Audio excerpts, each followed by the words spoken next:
I've watched a lot of things get called revolutionary over the past 30 years. The fax machine was going to change businesses forever. Then it was websites, then social media, then apps. Each time was the same promise. This changes everything. And each time, the businesses that actually won weren't the ones who adopted the newest thing the fastest. They were the ones who used it without losing what made people trust them in the first place. And AI is no different, except this time the risk isn't using the tool the wrong way. It's using it so much that you disappear inside it. Now, I've got two sons who started door to door sales, the hardest school of sales there is. And the one thing I watched them learn over and over through every knockback is that a script, no matter how well written, doesn't work if it doesn't sound like you. AI generated marketing has exactly the same problem. It's just in digital form.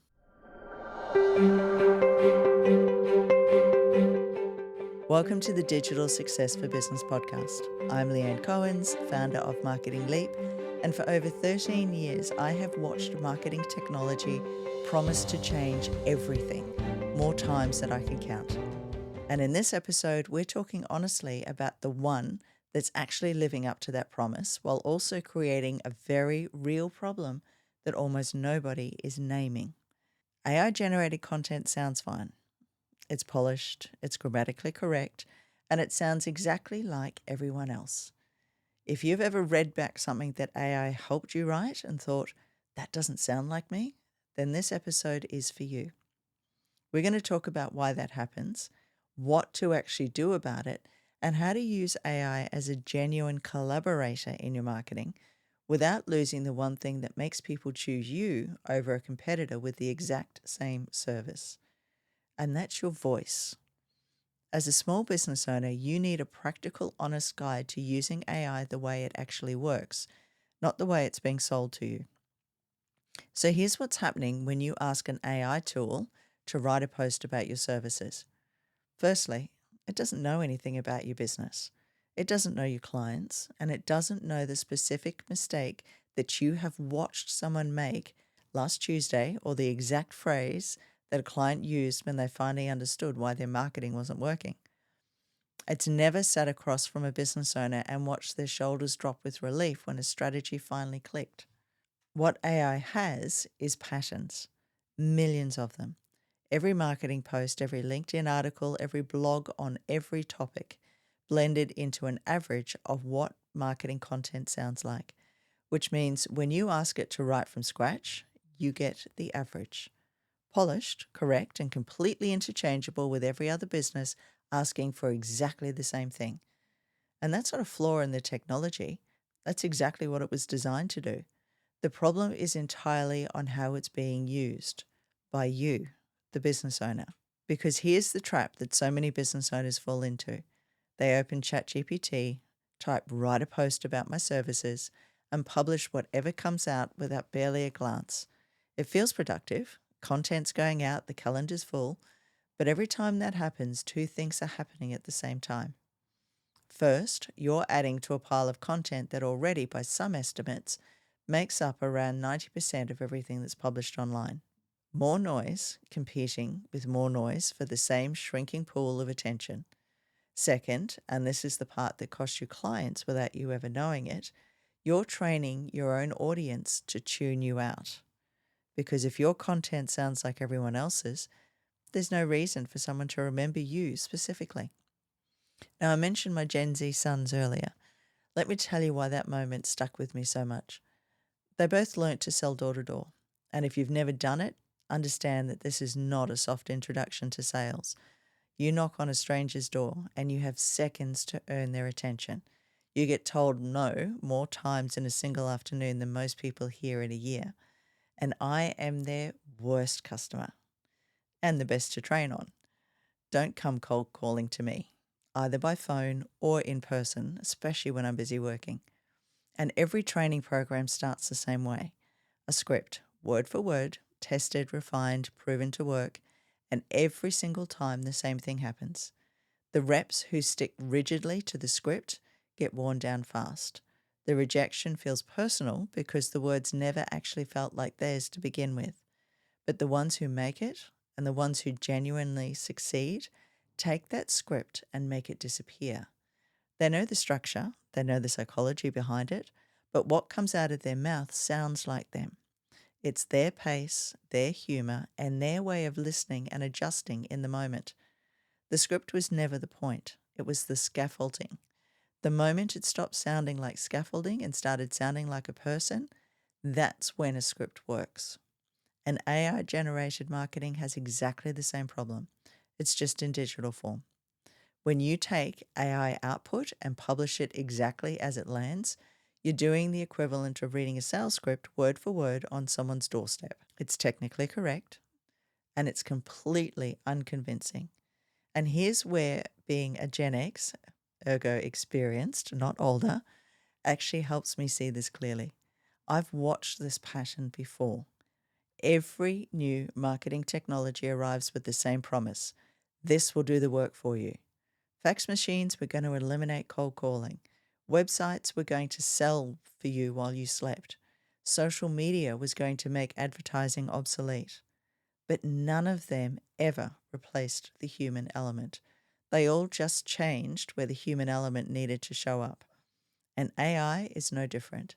It's an extraordinary tool for structure, speed, and thinking things through. What it can't do, and was never going to do, is replace the specific lived human experience that makes someone trust you over the business next door offering the exact same service. So how do you actually use AI in your marketing without sounding like everyone else using it? There's 3 steps, and none of them are complicated, and all of them make the difference between content that sounds generic and content that sounds like you.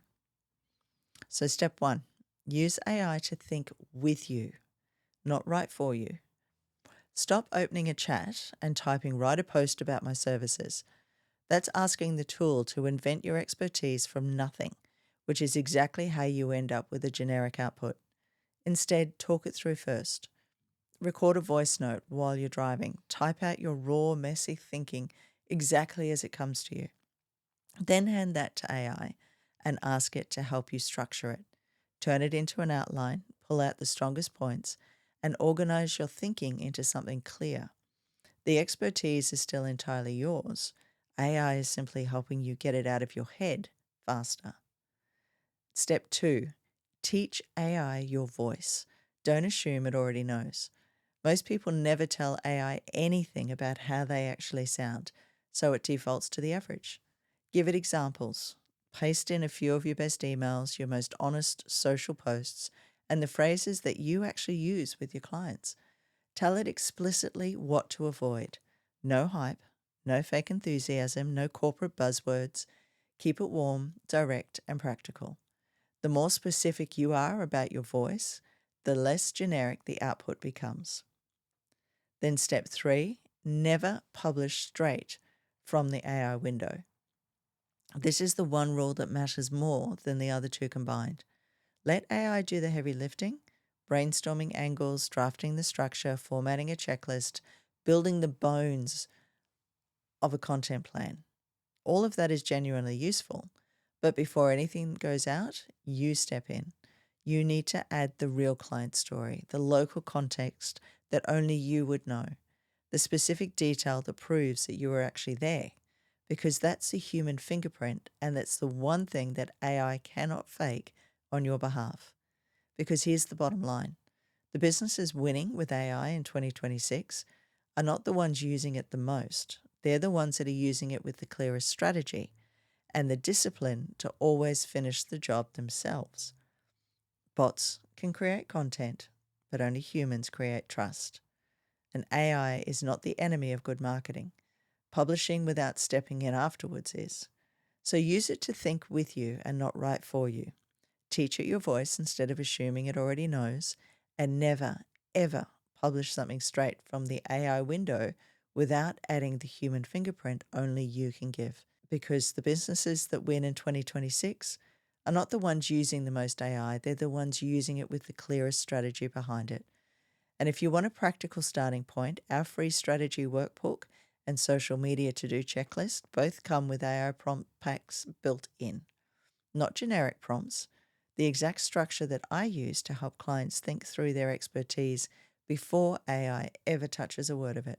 So head to marketingleap.net to grab them completely free.